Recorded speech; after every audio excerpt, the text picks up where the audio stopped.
መሲሁን ይዛ የተሰደደችና ከሞት ለማራቅ መሲሁን ለማዳን ትተጋ የነበረችው እመቤታችን ቅድስት ድንግል ማርያም ናት። እመቤታችን ቅድስት ድንግል ማርያም እንደ ወንዝ ሁሉ መላእክትም ጻድቃንም ሰማዕታትም የሚጠጉባትና የሚማጸኑባት ናት። የጸጋ ሁሉ መፍሰሻ የተድላ የደስታ መገኛ ናት ማምላክ ቅድስት ድንግል ማርያም። እንደ መላእክት ባለ ድንግልና መጠርጠር የሌለበት ንጽህና ቅድስናን ይዛ የተገኘች እሷ ብቻ ስለሆነች አሐቲ ድንግል እንላታለን። ወርቅን በአፈር ውስጥ ቢቀብሩት እንዴት ይዝጋል? ብረትን እንኳን በአፈር ውስጥ ቀብረውት ከአፈሩ ላይም ቢያስቀምጡት በክብርም ቢያኖሩት መዛጉየት ይቀራል። እመቤታችን ቅድስት ድንግል ማርያም እንደ ወርቅ የጠራች ስለነበረች በአዳም ልጆች በረከሰው በአዳም ገላ ውስጥ የተገኘች የነበረች ብትሆንም እንኳን ንጽህናዋ ቅድስናዋ በአክናፈ መንፈስ ቅዱስ የተጠበቀላት ንጽሕት ነበረች ማለት ነው።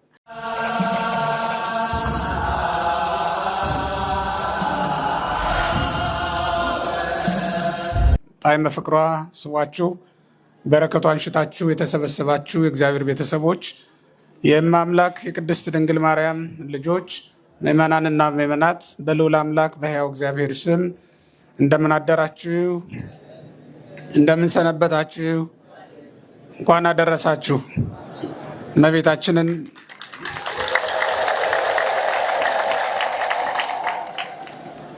ከሰማይ በታች እንደ እመቤታችን ያለ ስጦታ በሰማይም በምድርም ላሉ ፍጥረታት ሁሉ ለማንም አልተሰጠምና እመቤታችን ቅድስት ድንግል ማርያምን ስጦታ አድርጎ የሰጠን እግዚአብሔር ስሙ ለዘላለም የተመሰገነ ይሁን።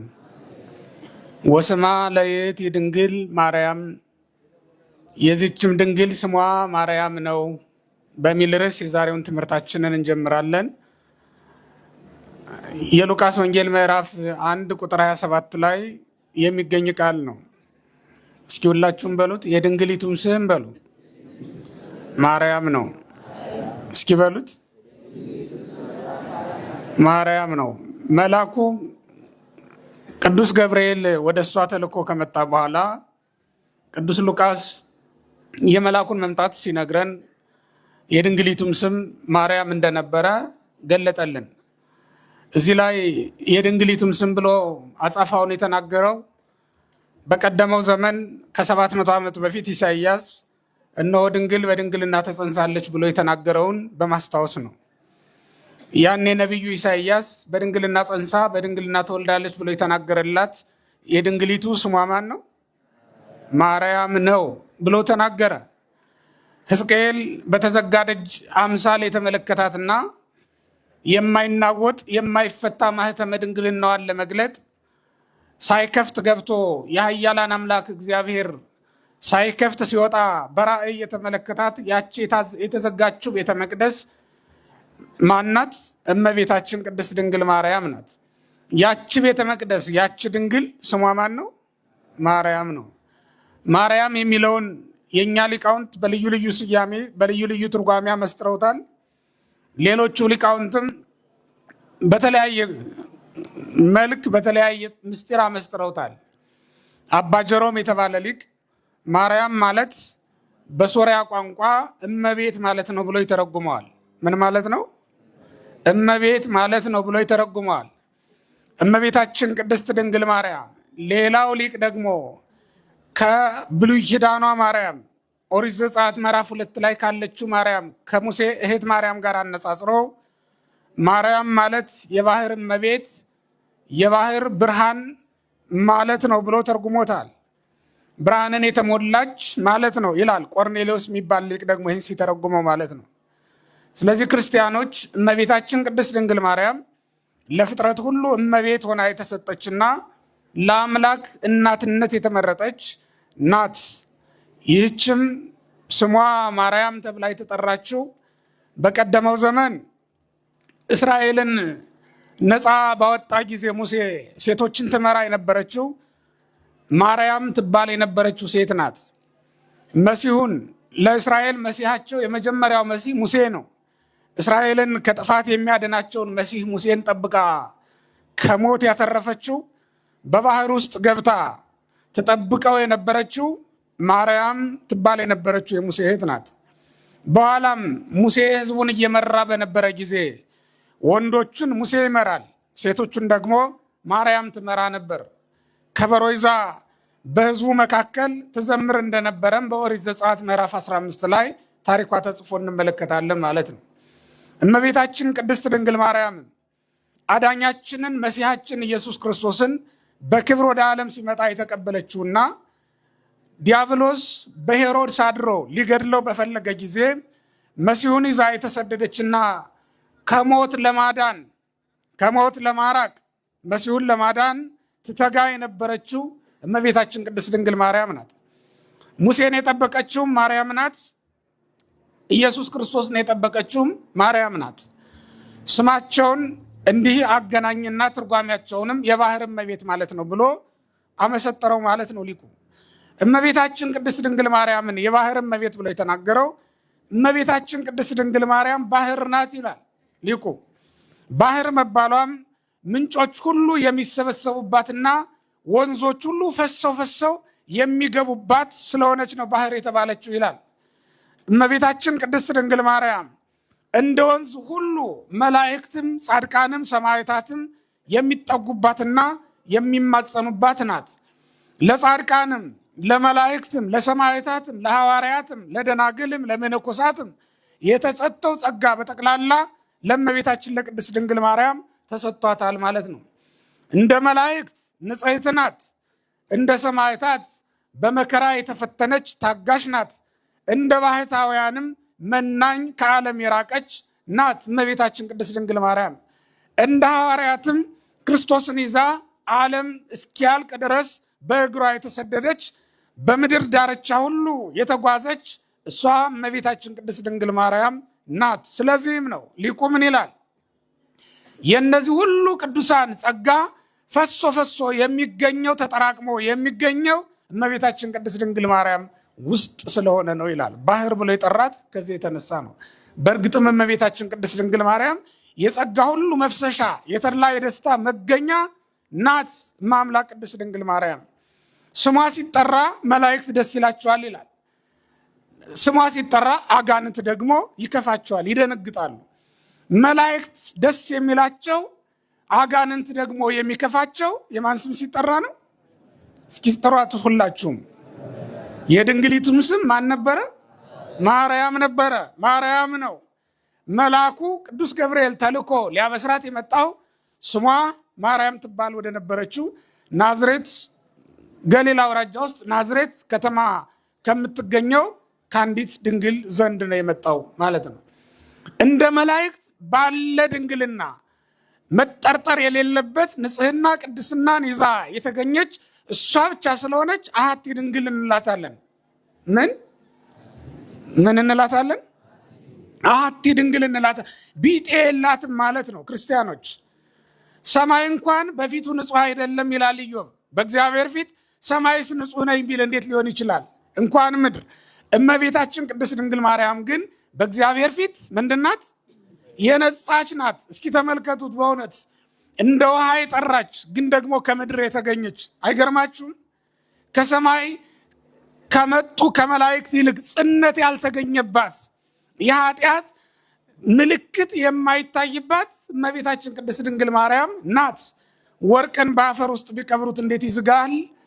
ብረትን እንኳን በአፈር ውስጥ ቀብረውት ከአፈሩ ላይም ቢያስቀምጡት በክብርም ቢያኖሩት መዛጉየት ይቀራል።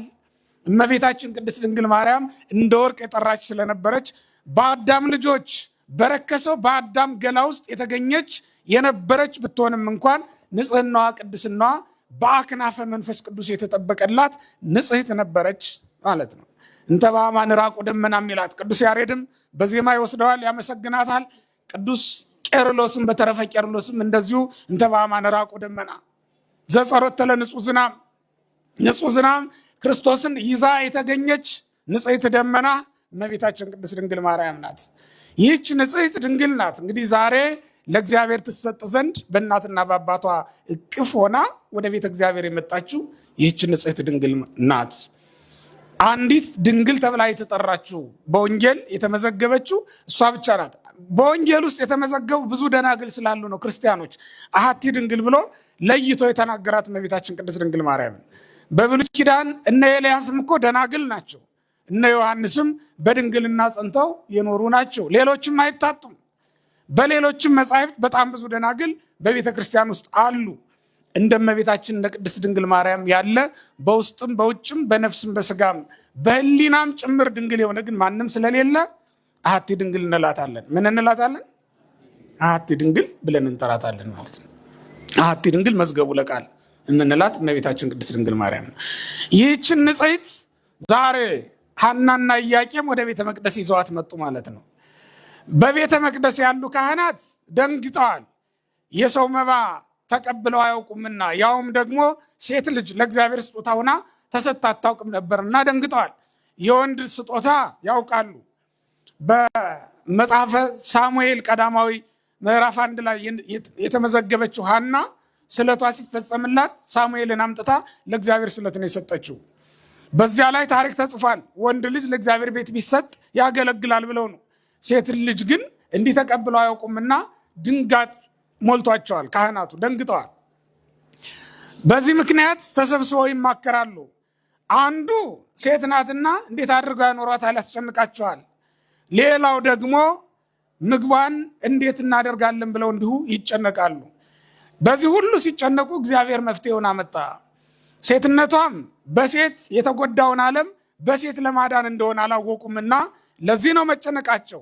ይህ ዓለም የተጎዳው የወደቀው በሴት ነበር። ትርዳህ ተብሎ በተሰጠችው በዚያች ሴት ምክንያት አዳም ክብሩን አጥቷል። ዛሬ ግን ትርዳህ ተብለው የተሰጠችው እመቤታችን ቅድስት ድንግል ማርያም ለአዳም መታለታለችና ይህች ለዚያችኛዋ ሴት ሙላት ልትሆን የመጣች ናት። መርገሟን በበረከት ልትለውጥላት። በእውነት እሷን ባነሳን ጊዜ ሁሉ በሰማይ መላእክትን በምድር ደግሞ እኛን ደስ የሚለን ለምን መሰላችሁ? የሔዋን መርገም በድንግል ማርያም በረከት ስለተለወጠ እኮ ነው። የሔዋንን መርገም የድንግል ማርያም በረከት ለውጦታል፣ ሸፍኖታል። ስለዚህም መርገምን የሚለውጥ በረከት የተሸከመችው ድንግል ዛሬ ወደ ቤተ መቅደስ መጥታለች።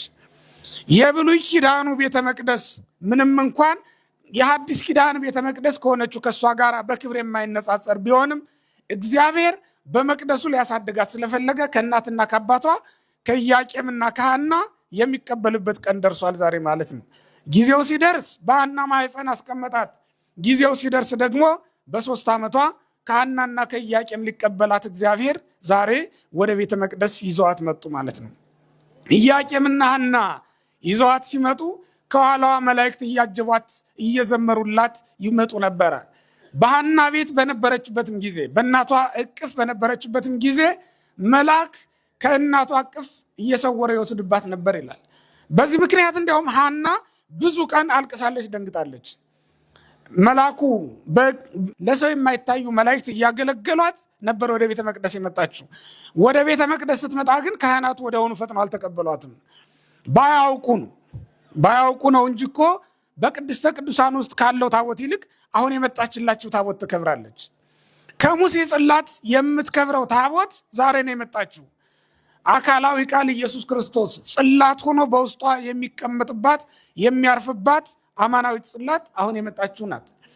እነሱ የሚያገለግሉበት ቅድስተ ቅዱሳን ኪሩቤል፣ ሙሴ የሳላቸው ኪሩቤል ናቸው። ክንፋቸውን ዘርግተው ቆመው የሚታዩት ያውም ከጠራ ወርቅ የተሰሩ ኪሩቤል ናቸው። እዚያ የጋረዱት ያንን ታቦት ውስጥ ቢገባ ነው የሚገኘው። እመቤታችን ቅድስት ድንግል ማርያም ግን ሙሴ የሳላቸው ኪሩቤል ሳይሆኑ እግዚአብሔር የፈጠራቸው ኪሩቤል ክንፋቸውን ዘርግተው የሚያመሰግኗት አማናዊት ታቦት ናት እመቤታችን ቅድስት ድንግል ማርያም። ከሙሴ ታቦት የምትበልጠው ታቦት ወደ ቅድስተ ቅዱሳኑ በመጣች ጊዜ ካህናቱ ፈጥነው አለመቀበላቸው ይገርማል። በእውነት ይህ ዓለም እኮ ሞኝ ነው፣ የሚጠቅመውን አያውቅም። በእውነት ክርስቲያኖች እኛም የሚጠቅመንን ሳናውቅ እንዳንጎዳ እግዚአብሔር ይጠብቀን። በእርግጥ አናውቅም ብዙዎቻችን። የሚጠቅመን ቁርባኑ ነበር፣ እኛ ግን የምንሯሯጠው ለምድራዊው መብልና መጠጥ ነው። የሚጠቅመን ጸሎቱ ነበር፣ እኛ ግን የምናስቀድመው ወሬውን ነው። የሚጠቅመን አገልግሎቱ ነበር፣ እኛ ግን የምናስቀድመው ስርቆቱን ነው። የሚጠቅመንን እናውቀዋለን፣ ግን የሚጠቅመንን ሳይሆን የማይጠቅመንን እናስቀድማለን።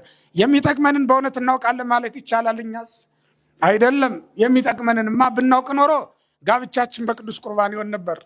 የሚጠቅመንንማ ብናውቅ ኖሮ ከቂምና ከበቀል ይልቅ ፍቅርን ገንዘብ እናደርግ ነበር። የሚጠቅመንንማ ብናውቅ ኖሮ ክርስቲያኖች ወሬውን ትተን ጸሎቱን በርከት እናደርገው ነበር አይደለ? የሚጠቅመንንማ ብናውቅ ኖሮ ንስሐ እንገባ ነበር አይደለ? የሚጠቅመንንማ በእውነት እኛም አናውቅም። የማይጠቅመን ነገር ላይ ትኩረት እናደርጋለን። ወንድምህን ከምታሳድደው ይልቅ በእውነት አንተን እየወጋህ ያለውን ሰይጣን በጸሎት ታሳድደው ይሻለ ነበር አይደለ? በወንድምህ ላይ ሰይፍ ከምትመዝበት በዲያብሎስ ላይ የጸሎት ሰይፍ ብትመዝበት ይጠቅምህ ነበር አይደለ? ወንድምህ ላይ ክፉ ወሬ ከምታወራበትና በዲያብሎስ ላይ በጠላትነት ብትነሳበት ይሻለ ነበር አይደለ? ይሻለን የነበረው እኮ እሱ ነበር። የእግዚአብሔር ቤተሰቦች ግን የሚጠቅመንን አናውቅም። እኛ የሚጠቅመን እግዚአብሔርን ደጅ መጥናት ነው። ግን የማይጠቅመንን ጠንቋይ ደጅ ስንጠና ገንዘባችንንም እድሜያችንንም የጨረስን በጣም ብዙዎች ነን። እግዚአብሔር የገባልንን ቃል ባለማወቅ ጠንቋይ የገባልን ቃል እስኪፈጸም ድረስ እየጠበቅን ያለን ሰዎች በጣም ብዙዎች ነን። ቀላል አይደለም። ወንድም ሞቶ አንተ በህይወት ብትኖር ምን ጥቅም አለው? ከሱ ጋር አስገቧት፣ ይፋጠናሉ፣ ይቸኩላሉ። በቤተ መቅደስ አስገብተው በመንጦላይቱ ውስጥ ሊያመሰግኗት ይቸኩላሉ። ካህናቱ ደግሞ የምግቧን ነገር ይመካከራሉ። ተመልከቱት፣ በማያስጨንቃቸው ይጨነቃሉ። ለዚህ ነው እግዚአብሔር ምልክት እንዲሆናቸው መልአኩ ፋኑኤልን ሰማያዊ ጽዋ፣ ሰማያዊ መሶብ ይዞ እንዲታይ ያደረገው ያን ጊዜ። ለዚያ ነው በሐና እና በኢያቄም ቤትም ሳለች ይመግባት የነበረ መልአክ ነው ፋኑኤል ማለት። ለቅዱሳን አንዳንድ መጋቢ መላእክት ይሰጧቸዋል። ለቅዱሳን የሚሰጡ መላእክት አሉ። ለሙሴ ቅዱስ ሚካኤል ነበረ ይመግበው የነበረው መልአክ። መናውን እያመጣ ህዝቡን ሁሉ ይመግብለት የነበረው መልአክ ቅዱስ ሚካኤል ይባላል።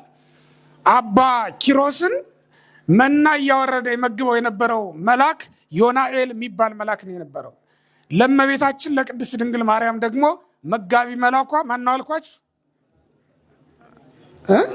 አሁን ተናግሬ በአንድ ጊዜ ሩፋኤል የሚላል ከሩፋኤል ደብር የመጣ መሆን አለበት። ማነው አልኳችሁ? ጠባቂ መልአኳ ማን ይባላል? ኧረ ተው፣ ጠባቂ ነው ያልኳችሁ። ጠባቂ መልአኳ ማን ነው? ሚካኤል። የብስራት መልአኳ ማን ነው? መጋቢ መልአኳ ማን ነው? ፋኑኤል ነው። እነዚህ ሶስቱ መላእክት ልዩ ልዩ አገልግሎት የተሰጣችሁ ናቸው በእመቤታችን በድንግል ማርያም። ሰባቱም ሊቃነ መላእክት የየራሳቸው አገልግሎት አላቸው። እነዚህ ሶስቱ ግን በዋናነት የሚጠቀሱ ሊቃነ መላእክት ናቸው ማለት ነው። ከሰባቱ ሊቃነ መላእክት መካከል እመቤታችንን እንዲህ ባለ ክብር ያከበረ እግዚአብሔር ስሙ የተመሰገነ ይሁን። ምድራዊውን መብልና መጠጥ እንዳትለምድ እግዚአብሔር ሰማያዊውን መብልና መጠጥ እንዲመግቧት ያደረጋቸው መላእክት ናቸው።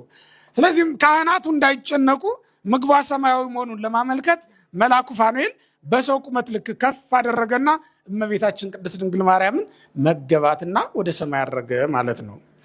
መልአኩ ህብስቱን ይዞ ሲመጣ ካህናቱም ሐናና ኢያቄም ሌሎችም የራሳቸው መስሏቸው ቀርበው ነበረ። ያልተሰጠንን ጸጋ መሻት አያስፈልግም። እግዚአብሔር ቤተሰቦች፣ መልአኩ ግን ለነሱ የታዘዘ ስላልነበረ አልሰጣቸውም። እግዚአብሔር ለሁሉም መና በመላእክት እጅ አስይዞ ቢልክ አይችልም? ይችላል። ግን ለየሰው የሚሰጠው ጸጋ ልዩ ልዩ ነው። ክርስቲያኖች፣ የሚሰጠን ጸጋ ልዩ ልዩ ነው። ስለዚህም በተሰጠን ጸጋ መኖር ይገባናል። የተሰጠንን ጸጋ አውቀን ማገልገል ይኖርብናል። ይሄ የሚያሳየን እሱን ነው።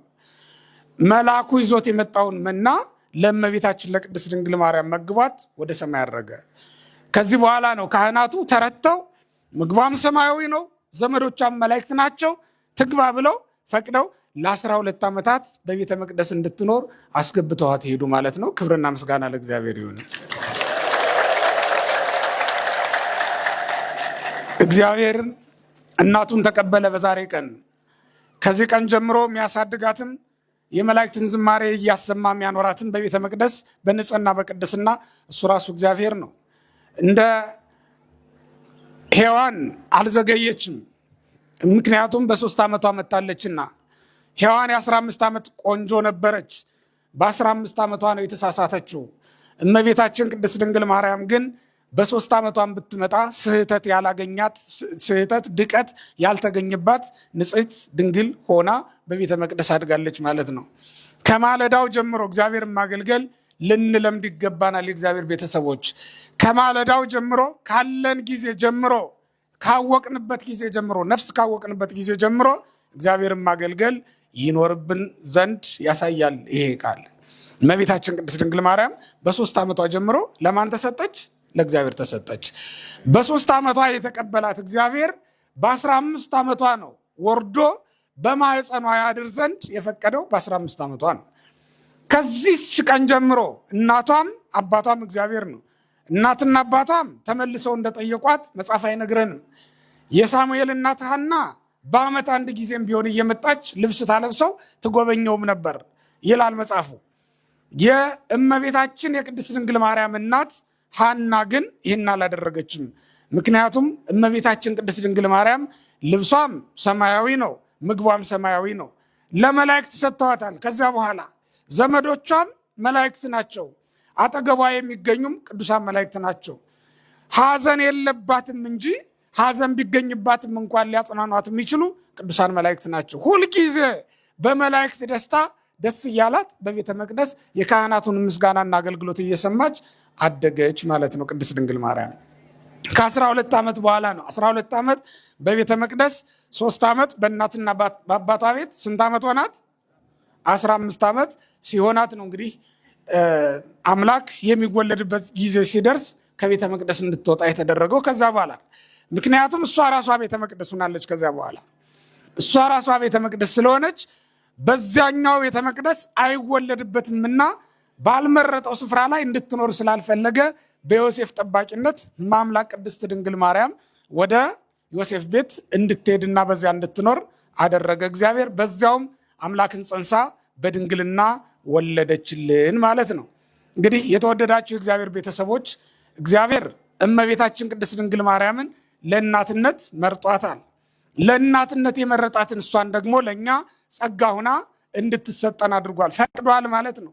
እሷ ፈቃዷ ከፈቃድ እግዚአብሔር ጋር የተስማማ ስለነበረ ስጋዋ ከስጋዋ ነፍሷም ከነፍሱ ጋር አንድ ሆኗል ማለት ነው። ከነፍሷ ነፍስን ከስጋዋ ደግሞ ስጋን ከፍሎ ከመወለዱ በፊት ፈቃዷ ከፈቃድ እግዚአብሔር ጋር የተዋሃደ ነበር። እግዚአብሔር ቤተሰቦች ያለ ፈቃድ እግዚአብሔር የማትኖር ንጽሕት ብላቴና ናት እመቤታችን ቅድስት ድንግል ማርያም። ፈቃዷ ከፈቃዱ ጋር አንድ በመሆኑ ምክንያት ስጋዋ ከስጋው ባህሪዋ ከባህሪው ጋር አንድ ሆኗል ማለት ነው። ስለዚህም አብ በሰማይ ያለ እናት የወለደውን ድንግል ማርያም በምድር ላይ ያለ አባት እንድትወልደው አድርጓታል ማለት ነው። ዛሬ እንግዲህ ክርስቲያኖች እግዚአብሔር ሰማያዊቷን ቤተ መቅደስ በምድራዊ ቤተ መቅደስ መካከል እንድናያት ያደረገበት ዕለት ነው ዛሬ። በዚያች ቤተ መቅደስ በምድራዊቷ ማለት ነው ኃጢአት ተሰርዮባታል። እስራኤል አዝነው የነበሩት ተጽናንተውባታል፣ ቢታመሙ ተፈውሰውባታል። ዛሬ ግን ሰማያዊት ቤተ መቅደስ እግዚአብሔር በመካከላችን ሰርቶልን እኛ ሁላችን በዙሪያዋ ሆነን በዙሪያዋ ከበን እንደ እናት እሷን ከበን እንፈወስባታለን። ሐዘን ቢደርስብን እንጽናናባታለን። ከአጋንንት በስተቀር በእውነት እመቤታችን እናት ያልሆነችው ማንም የለም። ከማን በቀር? ከአጋንንት በስተቀር እመቤታችን ቅድስት ድንግል ማርያም ለሁላችንም ምንድን ናት? እናት ናት። ሊቁ እንደተናገረው ብርሃን ብሎ ነውና ስሟን የተረጎመው እመ አምላክ ቅድስት ድንግል ማርያም የጎህ ብርሃን ናት። ልጇ ኢየሱስ ክርስቶስ የፀሐይ ብርሃን ይባላል። እመቤታችን ቅድስት ድንግል ማርያም ደግሞ የጎህ ብርሃን ትባላለች። እስመ ምጽአተ ጎህ ይሰብክ ምጽአተ ብርሃን አይደለም ይለው። የጎህ መምጣት የብርሃንን መውጣት ያበስራል ተብሎ እንደተጻፈው ሁሉ እመቤታችን ቅድስት ድንግል ማርያም የአምላክ እርቅ ምልክት ናት። እንዲሁም ደግሞ አምላክ ወደኛ ለመምጣቱና ከኛ እሷን የያዘ ሁሉ ይጽናናባታል፣ እሷን የያዘ ሁሉ ቢራብ ይጠግብባታል። ባህታዊ ባዶ እጁን ወደ በረሃ የሚገባው የእማምላክ የቅድስት ድንግል ማርያምን ስሟን ይዞ ነው። በወንጌል የተጻፈውን የድንግሊቱን ስም ይዞ ወደ ምድረ በዳው ይሰደዳል ማለት ነው። ሳይራብ 40 ዘመን 30 ዘመን እንደተፈቀደለት የተፈቀደለትን ያክል አገልግሎ ከዚህ ዓለም ይለያል ማለት ነው። ክርስቲያኖች እኛ የፀሐይ መውጣት የሚያስደስተን ሰዎች አይደለን። የድንግል ማርያም መምጣትማ እንደምን ያስደስተን በእውነት። እኛ አንድ የከበረ ዘመድ ሲኖረን የምንመካ ሰዎች አይደለን። እንመካባት ብንል የምታስመካ፣ እንጠጋባት ብንል የምታስንጠጥተን ደስ የምንሰኝ ሰዎች እኮ ነን። የተጠማ ሰው ከውሃ ሲደርስ ደስ እንደሚለው ሁሉ የተራበ ሰው ምግብ ሲያገኝ እንደሚደሰት ሁሉ እኛም በእውነት ስሟ ሲጠራ በጣም ደስ ይለናል። ምክንያቱም እማምላክ ቅድስት ድንግል ማርያም በተጠራች ጊዜ ሁሉ ማን ትዝ ይለናል? አምላካችን ኢየሱስ ክርስቶስ ትዝ ይለናል። ድንግል ማርያም በተጠራችበት ቦታ ሁሉ ከእግዚአብሔር ጋር ተጣልተን የነበርነው ዘመንና የታረቅንበት ዘመን ትዝ ይለናል። መታረቃችን እኮ ነው ደስ የሚለን ትዝ የሚለን። እመቤታችንን ስሟን በሰማነው ጊዜ ሁሉ ምን ትዝ ይለናል ማለት ነው? እኛ ከእግዚአብሔር ያገኘናቸው ጸጋዎች ሁሉ ትዝ ይለናል። እግዚአብሔር ሰውን ምን ያክል እንዳከበረው እኮ ያወቅነው በእመቤታችን በቅድስት ድንግል ማርያም ነው። ምክንያቱም ከሰማይ ወርዶ ያደረው በእመቤታዊነት እንደሆነ እናውቃለን። ልብ በሉ ክርስቲያኖች። የሙሴ እህት ማርያም ናት ሙሴን ከባህር ጠብቃ ያተረፈችው። ልብ በሉ። ያን ጊዜ በባህር የሚኖር በባህር ዳርቻ ላይ የሚገኝ ሽመላ የሚባል ወፍ አለ፣ አሞራ አለ። የህፃናቱን አይናቸውን እያወጣ የሚበላ ነው። ያንን አሞራ እንዳይበላው ጠብቃ ያተረፈችው ሙሴን እህቱ ማርያም ናት።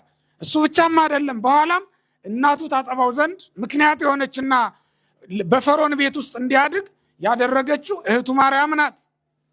እመቤታችን ቅድስት ድንግል ማርያምም ሄሮድስ ተቆጥቶ 2 ዓመት የሆናቸውን ህፃናት በጠቅላላ በሰይፍ በመታ ጊዜ ያዳነችው እመቤታችን ቅድስት ድንግል ማርያም ናት።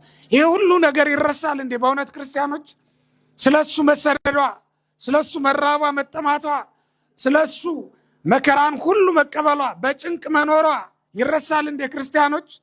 እሱን በመስቀል ላይ አይሁድ ራቁቱን በሰቀሉት ጊዜ፣ በጅራፍ በገረፉት ጊዜ ያለቀሰችው ለቅሶ ይረሳል እንዴ ክርስቲያኖች? ምድር ላይ የወደቀች ከዚያም ደግሞ አጽናኝ በሌለበት ስፍራ ላይ ተገኝታ ስለ ክርስቶስ መከራን የተቀበለች ብቸኛ እናት መሆኗ ይረሳል እንዴ እግዚአብሔር ቤተሰቦች? እመቤታችን ቅድስት ድንግል ማርያምማ በእውነት ስሟ በተጠራ ጊዜ ሁሉ እግዚአብሔርን የምናስታውስባት፣ እግዚአብሔር ዘንድ የምንደርስባት በራችን ናት እመቤታችን ቅድስት ድንግል ማርያም ናት። ስለዚህም ክርስቲያኖች እግዚአብሔር በእኛ ወገን ሰው ቢፈልግ ድንግል ማርያምን አገኘ። እኛም ከኛ መካከል ወደ እግዚአብሔር ፊት ቀርቦ ሞገስ አግኝቶ እርቅን የሚያሰጠን ሰው ስንፈልግ ድንግል ማርያምን አገኘን። እግዚአብሔርም ያገኘው እሷን ነው። እኛም ፈልገን ያገኘነው እሷን ነው። እኛም ሌላ የለንም፣ እግዚአብሔርም ሌላ የለውም። ምክንያቱም ወደ ምድር ወርዶ እሷን ነው ያገኘው። ስለዚህ ሌላ የለንም እኮ በእውነት ክርስቲያኖች፣ እስኪ በሉት ሌላ የለንም በሉ እስኪ። ከማን በቀር? ከድንግል በቀር ማንም የለንም እንዴ። ሔዋን ብትሉ ዕፀ በለስን በላች። ሳራ ብትሉ አብርሃም ከአጋር ዘንድ እንዲደርስ ያደረገች እሷ ናት። ርብቃ ብትሉ ሌሎችም ሴቶችን ብታነሱ ሌላ ምክንያት አላቸው። ርብቃንም ብናነሳ ያዕቆብ አባቱን እንዲሸነግል የመከረችው እኮ እሷ ናት። ራሔልንም ብናነሳ የአባቷን ጣዖት የሰረቀችው እኮ እሷ ናት። እመቤታችን ቅድስት ድንግል ማርያም በምን ታሟታላችሁ? በእውነት እንኳን ሰው በእውነት እንደው አለማወቅ ነው እንጂ አጋንንት ራሳቸው ኑና እንከራከር ቢባል አጋንንት ራሳቸው ድንግል ማርያምን የሚያሙበት ምክንያት አላቸው? የላቸውም። በምን ሊያሟት ይችላሉ? ሞከሩ እኮ። ከዮሴፍ ነው የጸነሰችው አሉ። መንፈስ ቅዱስ ግን በወንጌላውያን አደረና ሳይገናኙ ጸንሳ ተገኘች ብሎ መሰከረባቸው። ልብ በሉ ክርስቲያኖች። አጋንንት ጀምረው ነበረ እንዲሁም ቀጠሉ። እሷ ካለፈችም በኋላ ደግሞ ከ200 ዓመተ ምህረት በኋላ ደግሞ እንደገና ተነሱና ምን አሉ? የእሷ ነገር በተነሳ ጊዜ ሊቃውንቱ እኮ የሚናገሩት የሚጠፋቸው ለዚህ ነው ክርስቲያኖች። ምክንያቱም ጸጋዋ ብዙ ነው፣ ክብሯም ደግሞ ብዙ ነው። እስኪ እናንተ መስክሩ። በእውነት እሱን አይደለም ፍረዱልኝ። ላሚቱ አንበሳ ወልዳ ታቅፋ ብታገኟት ትገረማላችሁ? አትገረሙ? የመብረቅ ብልጭልጭታ የሚያስደነግጠን ሆነን ሳለ ድንግል ማርያም ግን የመባረቅትን ጌታ መብረቅን የፈጠረውን ጌታ በጨርቅ ጠቀለለችው እና በቅፏ ተሸከመችው። ተመልከቱት። ይህንን እኮ ነው ያደረገችው። ይሄ አይገርምም? በእውነት ታዲያ ለዚህች ሴት አንክሮ ካልሆነ በስተቀር ምስጋና ካልሆነ በስተቀር ማን ነው በእውነት እንከን እያወጣላት ሊከራከር የሚችል? ማን ነው በእውነት? አጋንንት ራሳቸው ምክንያት ሊያበጁላት አይችሉም። ስለ ድንግል ማርያም ነውር አውጥተው መከራከር አይችሉም፣ እንኳን የሰው ልጅ በእውነት። ስለዚህም ከአጋንንት በስተቀር ድንግል ማርያም እናት ያልሆነችለት ማንም የለም። እስኪ ማንም የለም በሉ። ምን ያልሆነችለት? ድንግል ማርያም እናት ያልሆነችው በጭንቅ ቀን ያልደረሰችለት አለ? ማንም የለም በእውነት። ብታምኑም ባታምኑም ይሄ እውነት ነው። ይህን ዛፍ እናንተ አልተከላችሁትም፣ ግን በጥላው ታርፉበታላችሁ። እውነት ነው። እዚህ ዛፍ ላይ ብናውቅም ባናውቅም ተጠቅመንበታል።